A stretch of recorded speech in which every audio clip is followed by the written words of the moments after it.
first thing she noticed was the silence. Not the comfortable kind. The kind that pressed against her ears until her pulse became too loud. The door clicked shut behind her with a soft, final sound. She froze. The room smelled faintly of soap and iron. Steam still hovered near the ceiling, curling lazily like it didn't understand what it had interrupted. And standing in the center of the room, barefoot, shirtless, his back turned, was Kang Yi-min, the man every woman in Seoul whispered about. The man whose name shut down conversations and opened graves. The man who never let anyone see him like this. Her breath caught, sharp and involuntary. He didn't move, didn't turn, didn't reach for the gun she knew was somewhere close. For a terrifying second, she wondered if he'd known she was there all along. She took one step back, then another. Her hand found the door handle, but it wouldn't turn. Locked. Her heartbeat slammed into her ribs. Behind her, Kang Yi-min finally spoke. "You should leave." His voice was calm, too calm, stripped of the steel that made men obey and enemies bleed. She swallowed. "I didn't mean to. Don't look at me." The command wasn't angry. It was exposed. She stared at the floor, her vision blurring as panic and something far more dangerous twisted together in her chest. Everyone ran from Kang Yi-min. Women didn't freeze in locked rooms with him, half undressed and breathing like they'd been caught stealing a secret. Her fingers trembled. "The door won't open." Silence again. Then the sound of movement, slow, deliberate, fabric rustling. A quiet exhale that sounded almost like frustration. When he turned, he was no longer just a legend. He was a man with scars, not the cinematic kind, not the ones worn like trophies. These were old, uneven, angry. Her gaze flickered up before she could stop herself. And the look in his eyes, dark, calculating, and stripped raw, made her chest ache in a way she didn't understand.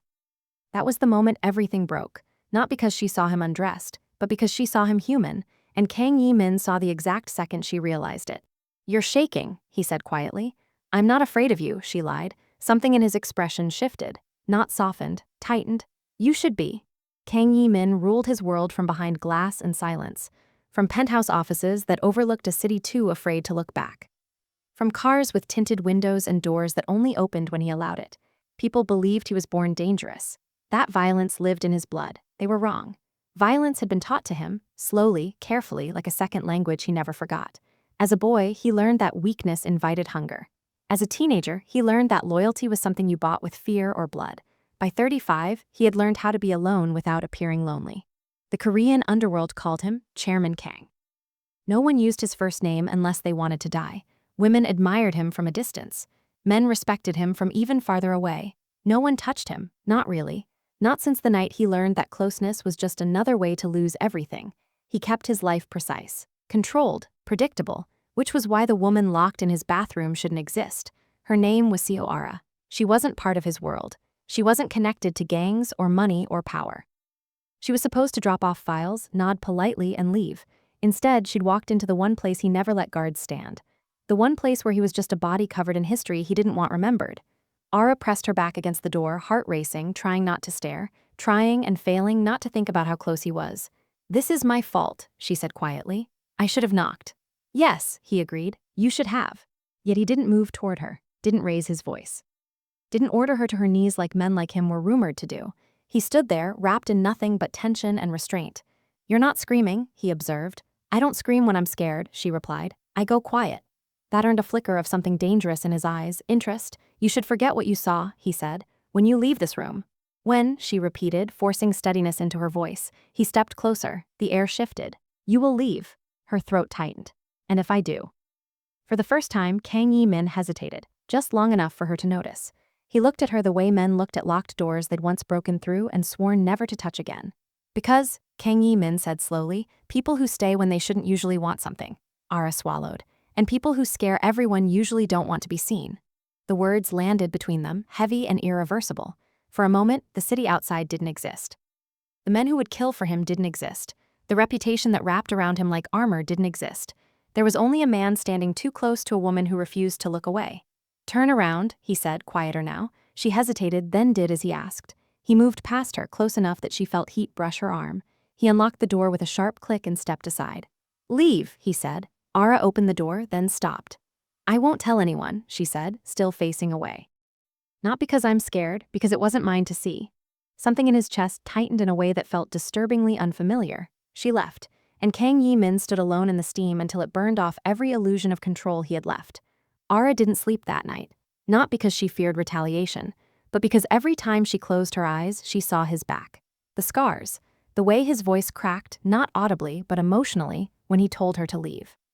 She had taken the job 6 months ago because it paid well and asked few questions. Assistant work for shell companies, document delivery, scheduling. She hadn't known she was orbiting one of the most dangerous men in Korea, and now she couldn't unknow it. The next morning, her phone buzzed, unknown number. She stared at it until it stopped, then buzzed again, unknown number. Her pulse spiked. She answered. Hello? You're late, Kang Yi-min said, her breath caught. I didn't know I was needed today. You are, silence stretched. Is this about, she began. No, he cut in. This is about your job. A pause, be downstairs in 10 minutes. The call ended. Ara stared at her phone, hands trembling not with fear but with something far worse, anticipation. He didn't acknowledge the night before, not with a glance, not with a word. In the car, he reviewed documents while she sat beside him, knees pressed together, heart racing at every brush of air. She watched him when she thought he wouldn't notice, the way his jaw tightened when traffic slowed, the way his fingers flexed when his phone vibrated with certain names. He was control embodied, and yet she knew how easily it cracked. You're staring, he said without looking up. Just learning, she replied. His lips twitched almost imperceptibly. Dangerous habit. For both of us, she asked. That earned his first real look. Long, searching. You don't belong here, Ara. Neither do secrets, she said softly. The car stopped.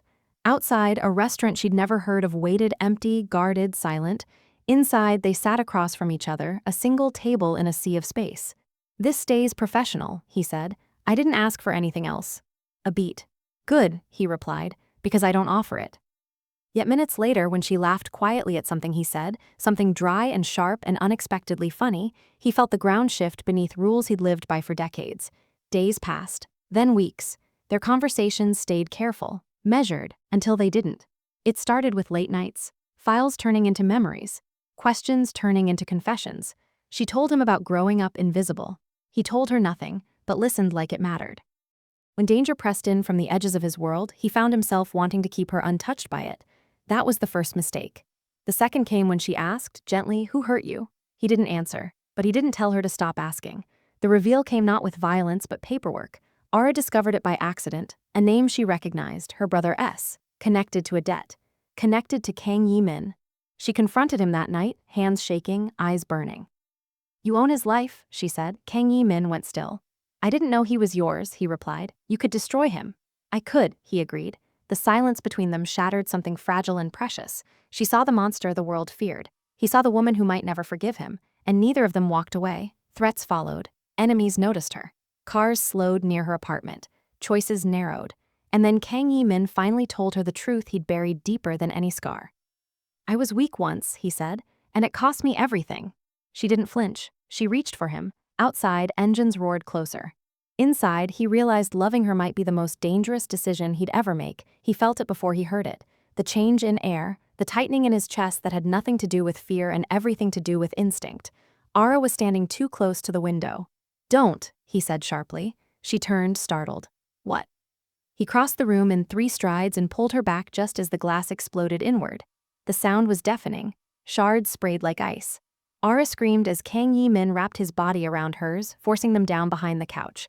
Gunfire followed, not wild, not sloppy, professional. His men responded instantly. Shouts, orders, the heavy thud of boots. Ara was shaking so hard her teeth clicked. Okay, he murmured against her hair, voice steady even as his mind calculated angles, exits, names. I've got you. She clutched his shirt, fingers digging in like she was afraid he'd vanish if she let go. I didn't know, she whispered. I didn't know it was like this. He closed his eyes for half a second. Neither did I, he said, and for once it wasn't a lie. After that night, nothing could pretend to be normal. She moved into one of his protected apartments. He doubled security. The city began to feel smaller, tighter, like a fist closing. Ara learned how to live quietly, how to listen for footsteps that didn't belong, how to read the tension in Kang Yi-min's shoulders when something was wrong. They didn't talk about the line they were crossing, but every shared meal, every late-night conversation, every moment she rested her head against his chest made it impossible to step back. One night, after a particularly brutal meeting he didn't talk about, he came home bleeding. Not badly, but enough. Ara cleaned the wound with shaking hands. You don't have to do this, she said. I know, he replied. She looked up. Then why do you? He met her gaze. Because the world doesn't give men like me exits, he said. Only endings. Her throat tightened. You're not alone anymore. Something dangerous and hopeful flickered across his face. That, he said quietly, is exactly what scares me. The second reveal didn't come as an accusation. It came as a confession. They were lying awake in the dark, city lights bleeding through the curtains when Kang Yi-min finally spoke. There was a woman before you. Ara didn't move, didn't interrupt. She believed I could be better, he continued. She believed love was enough, he swallowed. They used her to control me. Ara's breath hitched. I chose power over her, he said, and I live with that choice every day. Silence pressed heavy. Then Ara reached for his hand. You didn't choose power, she said softly. You chose survival. His voice broke just once. I don't know how to be anything else. She turned toward him. Then learn with me? For the first time in his life, Kang Yi-min cried where someone could see. Hope is a dangerous thing. It makes you believe in futures you're not meant to have. They planned quietly, carefully, a way out. Contacts, money, new names. For a moment it felt possible. Then the call came. Her brother had been taken. Ara went pale as she listened, phone trembling in her hand. They know about me, she whispered. Kang Yi-min's face went cold. No, he said, they know about us. The final choice loomed: save her brother and lose his empire, or protect his power and lose her. Sirens wailed in the distance. Ara looked at him, eyes wet but steady. Whatever you choose, she said, do it knowing I stayed. He cupped her face, forehead pressed to hers. I will burn the world before I lose you. Outside, engines surrounded the building. And for the first time, Kang Yi-min didn't know if power would be enough. The door downstairs shattered. Footsteps rushed upward. Ara squeezed his hand. Yi-min? He turned toward the sound, jaw set, eyes dark with resolve. And as the lights went out, everything hung on the choice he hadn't made yet. The power cut was absolute. Not a flicker, not a warning. Just darkness swallowing the apartment whole. Ara's fingers tightened around Kang Yi-min's wrist as the hum of generators outside failed to start. That, more than the gunfire, told him who this was. Not rivals, not opportunists. This was an execution-level move. Stay behind me, he whispered. She nodded even though he couldn't see it. Footsteps thundered in the stairwell, now heavy, coordinated, unhurried. Men who knew they had time, men who knew the building was sealed. Kang Yi-min reached for the gun taped beneath the table, movements smooth, practiced. His other hand never let go of Ara. In the dark, she leaned close enough to feel his breath. Is this how it ends? She asked. No, he said immediately. The certainty in his voice surprised even him. The door exploded inward, wood splintered, metal screamed, flashlights cut through the dark like knives. Chairman Kang, a voice called calmly. Come quietly, this doesn't have to be messy. Kang Yi-min fired first. The apartment erupted into chaos. Shots cracked, glass shattered, bodies fell. He moved like something sharpened by years of violence, precise, brutal, efficient. He pushed Ara toward the hidden hallway, shielding her even as bullets tore through furniture. Down the corridor, he ordered. Second door, safe room. What about you? She shouted. He didn't answer. He never did when the truth would scare her. She ran. Behind her, the world Kang Yi-min had built burned. The safe room sealed with a hiss. Ara collapsed against the wall, chest heaving, ears ringing. She pressed her hands over her mouth to keep from screaming. Minutes passed, or seconds. Time lost meaning. Then silence, not the peaceful kind, the kind that follows something irreversible. The door opened. Kang Yi-min stepped inside, breathing hard, blood on his sleeve. Not his. They stared at each other. You're hurt, she said, rushing forward. It's nothing, he replied automatically, then stopped. He looked down at the blood, then at her. I'm lying, he admitted, but not badly. She laughed once, hysterical, and then she was crying, fists pressed into his chest. I thought you were dead. He held her like the world might try again if he let go. They won't, he said. Not tonight. They didn't stay. You never stayed after something like that. Before dawn, they were in a car heading south, city lights fading behind them like a bad dream. Ara stared out the window, arms wrapped around herself. My brother, she said suddenly. They still have him. Kang Yi-min's jaw tightened. Yes. She turned to him. Tell me the truth. He met her gaze. They took him because of me, he said. And because of you, they want leverage, they want obedience. And will you give it to them? The question cut deeper than any bullet. I don't know yet, he said honestly. She looked away, blinking back tears. That's what scares me. They reached a temporary safe house just as the sun began to rise. Inside, exhaustion settled, heavy and unavoidable. Ara sat at the small table, hands wrapped around untouched tea. Kang Yi-min stood across from her, feeling the weight of everything he hadn't said. There's something else, he began. She looked up slowly. Of course there is, he exhaled. If I go after your brother openly, it will start a war, he said. A real one, not shadows, not whispers. And if you do, she asked. They will kill him, he said. Eventually. Silence stretched thin. Then why are we even talking? Ara whispered. Why isn't this already decided? Because power had taught him survival, not sacrifice. Because love was still a language he barely spoke. He stepped closer.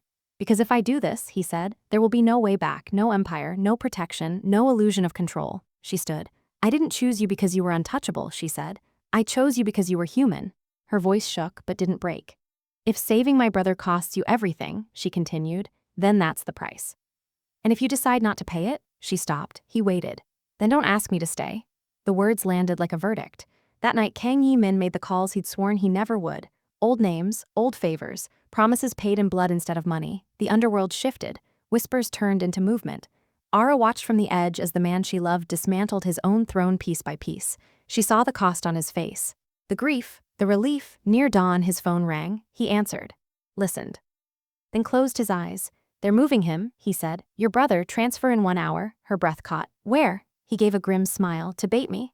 Will it work? She asked. He reached for his coat. It already has. They drove toward the port as the city woke, unaware a war was about to break beneath its feet. Ara's hands shook as she loaded a gun the way he'd taught her. I don't want to be brave, she said quietly. I just want him alive. Kang Yi-min glanced at her. So do I. As they neared the docks, headlights flared ahead. Too many. He slowed, then stopped.